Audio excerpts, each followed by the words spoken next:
कहीं गिन्नी, कहाँ गई हो? हाँ, देखो तुम्हें क्या क्या चीजें चाहिए थोड़ा लिख कर दे दो ना। असल में क्या है कि काम की वजह से मुझे याद नहीं रहता। तुम तो हमेशा सब कुछ भूल जाते हो। तुम क्या सच में भूल जाते हो या फिर ये चाहते हो कि जो मैं चाहूँ वो मुझे ना मिले? अरे नहीं नहीं गिन्नी, ये तुम क्या कह रही हो? देखो तुम जो चाहती हो, क्या मैंने तुम्हें आज तक नहीं दिया क्या? बताओ, क्या नहीं दिया है क्या? बताओ।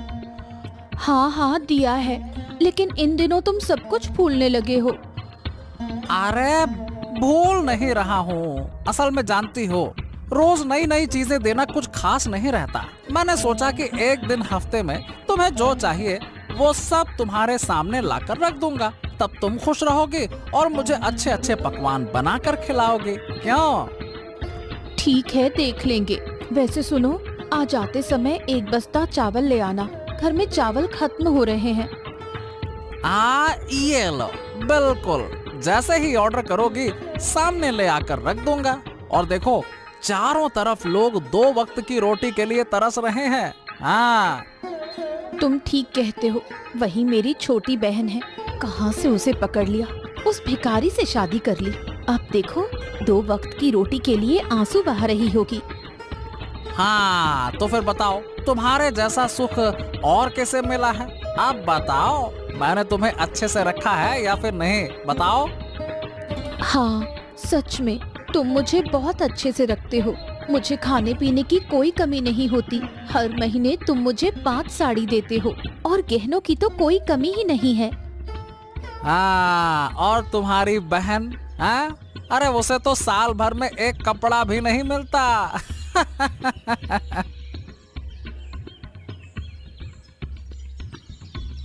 अब तुमने तुमने मुझे देखकर मुझसे मुझसे शादी क्यों की? मैं अभी तक समझ नहीं पाया। आज तक तुम्हारी कोई इच्छा मैंने पूरी की है। सुनो, तुम रोज उठते ही यही रोना रोने लगते हो। मैंने तुमसे पहले ही कह दिया था, मुझे पैसा दौलत या किसी चीज का कोई मोह नहीं है।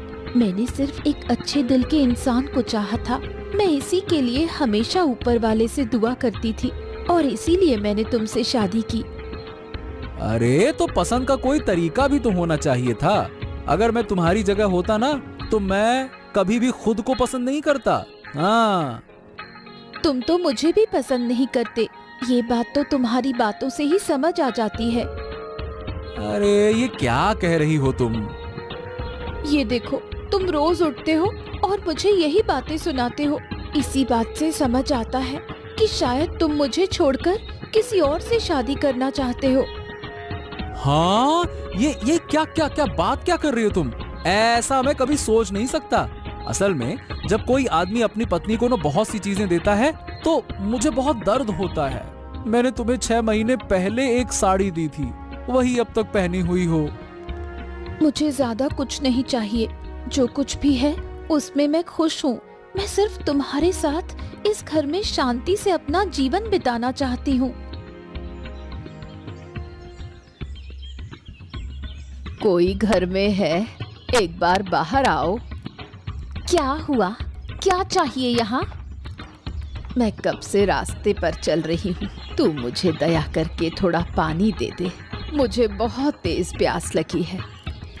जैसे ही बड़ा घर देखा, पानी मांगना शुरू कर दिया। फिर पानी के नाम पर क्या क्या मांगोगी? इसका कोई ठिकाना है? नहीं, मैं कुछ नहीं मांगूंगी। मुझे सिर्फ थोड़ा पानी चाहिए। मुझे सच में बहुत प्यास लगी है। अब मैं और नहीं चल सकती।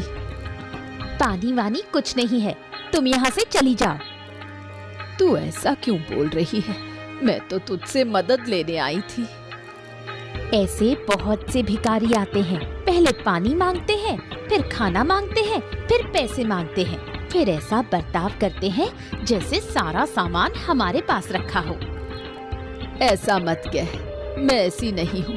अगर तू मुझे पानी देगी तो मैं तुझे बहुत आशीर्वाद दूंगी। क्या मैं उन आशीर्वादों को खा लूंगी? चुपचाप यहाँ से चली जाओ, अपना समय बर्बाद मत करो। ठीक है, मैं जा रही हूँ, लेकिन याद रखना, जिस तरह से तू मुझसे पेश आई है, यही बर्ताव लोग कभी नहीं भूलेंगे।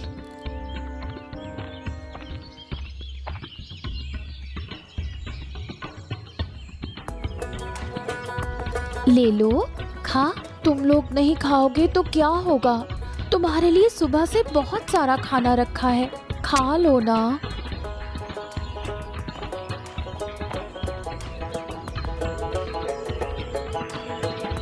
बेटा, मुझे थोड़ा पानी देगी? मैं बहुत दूर से चलकर आई हूँ, नदी के पार। किसी ने मुझे पानी नहीं दिया। इस बांस के पुल से होकर आई हूँ मैं। ये क्या बूढ़ी माँ, आप नदी के उस पार से बिना पानी पिए आ रही हैं? आइए मैं आपको पानी देती हूँ।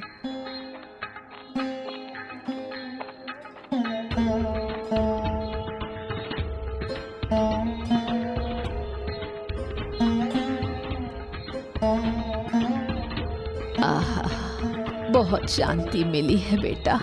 सच में इतनी शांति मुझे पहले कभी नहीं मिली। पर आपको रास्ते में किसी ने पानी क्यों नहीं दिया? मुझे तो यही समझ में नहीं आ रहा। पानी देने में तो पैसे नहीं लगते। ये बात हर कोई नहीं समझता बेटा। मैं नदी के पार एक बड़े घर में गई थी। वहाँ की बहू ने मुझे दूर धक्का दे दिया। अरे समझ गई, बहन ने आपके साथ ऐसा बुरा व्यवहार किया। बहन? वो तुम्हारी बहन है क्या? हाँ बूढ़ी माँ, वो मेरी अपनी बहन है। उसकी शादी बड़े घर में हुई है। वो बहुत अमीर है। अमीर हो सकती है, लेकिन उसका दिल बहुत छोटा है। किसी की परवाह नहीं करती। जो असहाय लोगों की मदद करनी चाहिए, वो नहीं समझती। तू तो बहुत अच्छी है बेटा।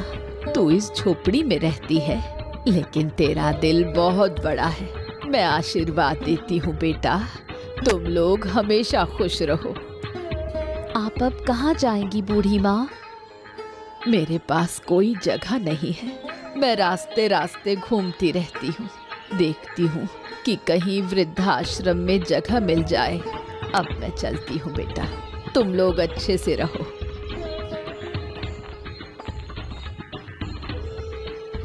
अरे कहाँ हो माँ रूपा? देखो तो, मैं आ गया हूँ। अरे कहाँ गई थी? बाहर आओ। ओहो, तुम आ गए हो? मुझे विश्वास नहीं हो रहा। सच में तुमने मुझे बहुत बड़ा तोहफा दिया है। आओ आओ, मेरे बड़े घर में आओ। वाह, तुम्हारे घर में आकर कितना आरामदायक महसूस हो रहा है। तुम सोच भी नहीं सकती, मेरा दिल बार बार तुमसे मिलने का करता है। हाँ, मैंने तुमसे कितनी बार कहा है, अकेले मत रहो, हमारे घर में आकर रहो। देखो, इस बड़े घर में हम सिर्फ 2 लोग रहते हैं। तुम्हारे आने से कोई परेशानी नहीं होगी। अरे नहीं माँ, वो नहीं हो सकता। बेटी के घर में आकर रहने पर लोग क्या कहेंगे बताओ? हाँ, तुम कैसी हो? हम लोग अच्छे हैं बापू। तुमने मुझे अच्छा घर दिखाकर शादी करवा दी, लेकिन हाँ, वो तो सही है कि तुम खुश हो। हाँ, अच्छी बात है। हाँ, यही तो चाहिए था। तुम लोग खुश रहोगे तो मैं खुश रहूंगा। हाँ बापू, मैं बहुत खुश हूँ। मुझे हर चीज बिना मांगे मिल जाती है। अच्छा बापू, अब बताओ, अचानक यहाँ आना कैसे हुआ? अरे हाँ, असल बात तो बताना ही भूल गया। दरअसल मैंने एक दावत रखी है, तो तुम सभी लोगों को आमंत्रित कर लो। हाँ। सभी का मतलब बहन भी आएगी क्या? उनके घर अभी नहीं गया। सच कहूँ तो अब वहाँ जाना अच्छा नहीं लगता, लेकिन क्या कहें, जाना पड़ेगा। अब किसे समझाएं माँ? सही है बापू, तुम्हारी छोटी बेटी जो घर से बाहर गई है, 2 वक्त की रोटी भी सही से नहीं खा सकती। छोड़ो इन बातों को, अब मुझे बहुत भूख लगी है। अब 2 प्लेट खा लूं, फिर उनके गरीब घर जाना होगा। हाँ बापू, तुम बैठो, मैं तुम्हारे लिए खाना लाती हूँ।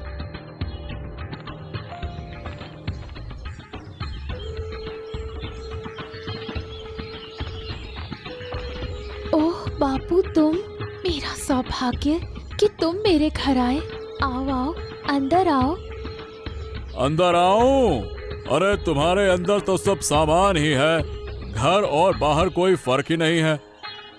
हाँ बापू, छोटा घर है इसलिए। ठीक है। सुन, ज्यादा देर नहीं बैठूंगा, तुम्हें कुछ बताने आया हूँ। नहीं बापू, ऐसा नहीं है, पहले बैठो, फिर जो कहना हो कहो। हाँ, इस घर में कैसे रहती है वो तो तुम जानती हो। बाप रे बाप, आते ही मुझे घबराहट हो रही है। लेकिन मुझे तो बहुत अच्छा लगता है बापू, मैं बहुत शांति से यहाँ रहती हूँ। हाँ, वो तो देख ही रहा हूँ कि कितनी शांति से रह रही हो। 6 महीने पहले जो कपड़ा पहना था वही अब तक पहनी हो। अरे ये सब क्या है? अच्छा ठीक है, रहने दो। मुझे कुछ ज्यादा नहीं चाहिए बापू, मैं थोड़े में ही संतुष्ट हूँ। अगर तुम ठीक हो तो वही अच्छा है। अब मैं एक बात कहने आया था। परसों मैं अपने घर में दावत रख रहा हूँ। तुम्हारी बहन और जमाई बाबू को भी बुला लिया है। तुम दोनों भी आओ, अच्छा खाना खाकर जाना, ठीक है? क्या खास मौका है दावत का बापू? अब कोई खास मौका नहीं है, बस मेरा मन किया तो दावत दे दी। हाँ ठीक है बापू, मैं उस दिन उन्हें लेकर आ जाऊंगी। हाँ ठीक है, फिर वही बात हो गई। चलो अब मैं जाता हूँ, यहाँ ज्यादा देर रुक नहीं सकता, अच्छा नहीं लग रहा है। चलो मैं जाता हूँ।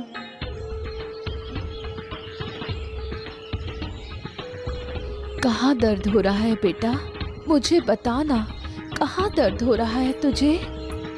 माँ, सिर में बहुत दर्द हो रहा है, पेट में भी बहुत तकलीफ हो रही है, मुझे कुछ दवाई दे दे माँ, मैं दवाई खाऊं तो तुरंत ठीक हो जाऊंगी। बेटा, मैं दवाई खरीदने के लिए पैसे नहीं जुटा सकती, तू थोड़ा आराम कर, मैं पहले निखिलदा के घर जाकर पैसे लेकर आती हूँ। निखिलदा मुझे जरूर मदद करेंगे। ठीक है माँ, जल्दी आना।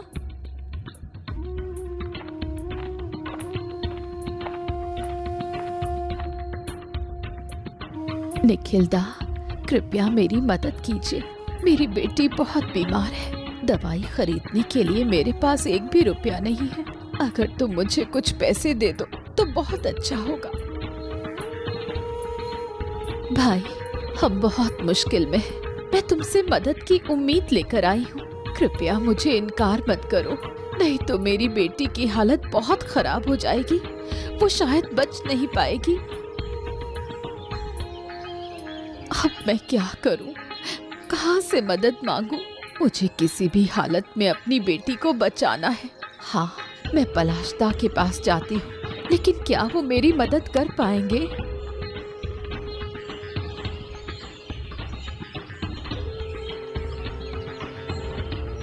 पलाशदा, घर पर हो क्या? अरे नीलिमा दी, तुम यहाँ क्या कर रही हो? और तुम्हारा चेहरा इतना उदास क्यों है? क्या हुआ है? मेरी बेटी की तबीयत बहुत खराब है, दवाई खरीदने के लिए मेरे पास पैसे नहीं है। निखिलदा के पास गई थी, लेकिन उन्होंने मदद नहीं की। अब मेरी बेटी बिना इलाज के मर जाएगी। तुम मत रो दीदी, हम हैं ना। रुकिए, मेरे पास कुछ जमा पैसे हैं, मैं तुम्हें दे देती हूँ, तुम जाकर दवाई ले लो। तू अपने जमा किए हुए पैसे मुझे दवाई के लिए देगी? क्यों नहीं दूंगी, मुझे लगता है इन पैसों की तुम्हें जरूरत है, इसलिए मैं तुम्हें दे रही हूँ। तुझे बहुत धन्यवाद, तुम्हारा दिल कितना बड़ा है, तूने आज मुझे समझाया है कि इंसानियत क्या होती है। ठीक है, अब ज्यादा धन्यवाद मत देना, जल्दी से दवाई लेकर घर जाओ। आओ जीवन, आओ। तुम दोनों के लिए मैं कब से इंतजार कर रहा था, तुम लोग इतनी देर से क्यों आए? मत पूछो, तुम तो उन्हें जानते ही हो, बस काम और काम, उन्हें कुछ और समझ ही नहीं आता, इसी वजह से थोड़ी देर हो गई आने में। अरे नहीं, काम में व्यस्त रहना बहुत अच्छा है, कम से कम खुद को व्यस्त रखा जाता है। पूरा दिन समय बर्बाद नहीं होता। चलो जीवन, तुम्हें थकान जरूर होगी, अब अंदर चलो। चलो चलो। क्या बताऊं, जल्दी में कोई मिठाई भी नहीं ला पाई। अरे नहीं नहीं नहीं नहीं, इस बारे में चिंता मत करो। आओ आओ आओ, अंदर तो चलो चलो।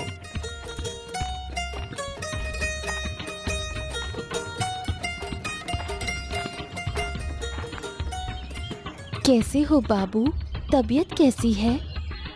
हाँ ठीक हूँ ठीक हूँ। क्या बात है, तुम्हें आने में इतना समय क्यों लगा? क्या कर रहे थे? दरअसल बाबू, मेरे घर के पड़ोस में एक बच्ची की तबीयत बहुत खराब थी। हम उसे देखने गए थे तो उसकी माँ ने हमें जाने नहीं दिया। अरे बाबू, क्या कोई हमारे साथ इस तरह व्यवहार करता है? नहीं बाबू, असल में हम उनकी फैमिली को बहुत प्यार करते हैं, इसी वजह से हमें आने में देर हो गई। ठीक है, अब ज्यादा बात मत करो। तुम दोनों के लिए घर के पास वाले होटल में एक जगह करवाई है, अब जाओ वहाँ आराम करो। ठीक है बाबू, हम वहाँ जा रहे हैं।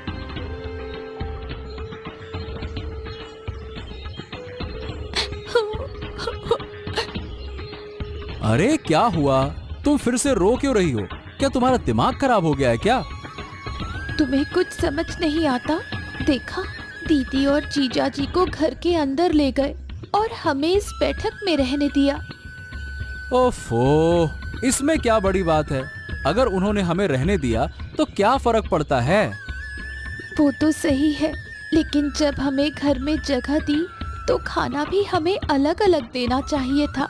क्या तुम नहीं समझ पा रहे हो? गिन्नी, तुम चुप रहो। नहीं, चुप नहीं रहूंगी। हर चीज की एक हद होती है।